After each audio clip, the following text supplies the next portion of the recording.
Jadon Sancho is 26 years old. He has no club, and last week he was photographed training at Flixton FC, a team in the 10th tier of English football. The club had to release an official statement to confirm he was not signing for them. So, how did one of the most exciting wingers of his generation end up here? That is the question. Go back to 2017. Sancho is 17 years old. He is at Manchester City, one of the biggest clubs in the world, playing in their academy alongside players who will go on to have long careers at the highest level. But Sancho is not happy. He can see the path ahead of him at City, and it does not look like regular football. It looks like waiting, watching. Being one of many talented young players, hoping for a chance that may or may not come. So he makes a decision. He leaves Manchester City and signs for Borussia Dortmund. A 17-year-old English boy moving to Germany alone to prove he is good enough to play professional football. His family think it is too soon. City think he is making a mistake. Most people who hear about it think the same thing, but Sancho has already made up his mind.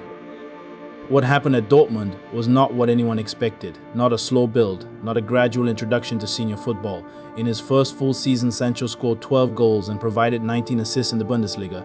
He was 18 years old. The next season, 17 goals and 17 assists. The season after that, 16 goals and 20 assists.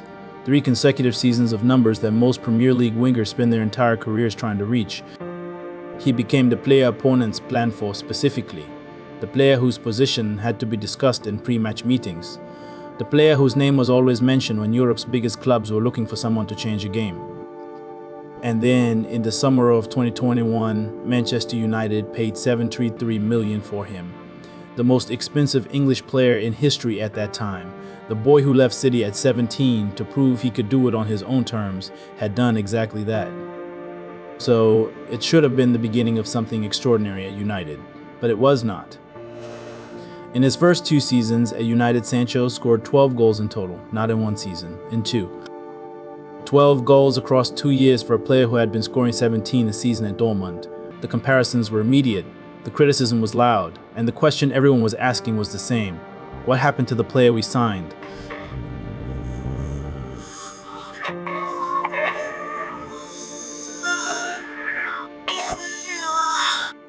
United lost 3-1 to Arsenal. Sancho had not been in the squad.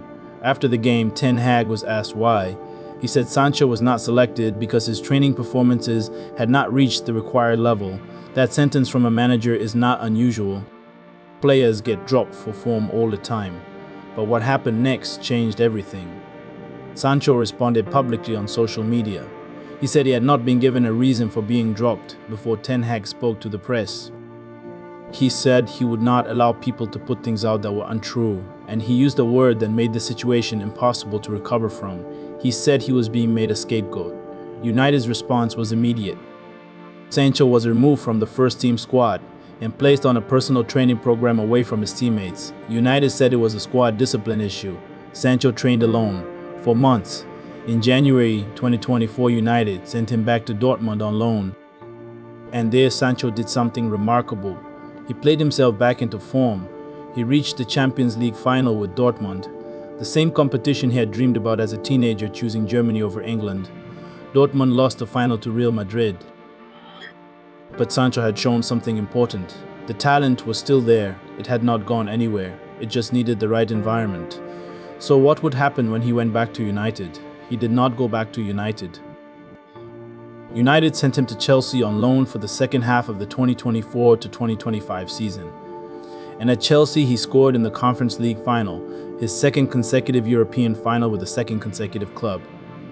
Then a season at Aston Villa, who won the Europa League with Sancho in the squad, making him the first player ever to appear in 3 consecutive European finals for 3 different clubs. 3 clubs, 3 finals, 3 consecutive seasons. So Villa signed him permanently after that. They did not.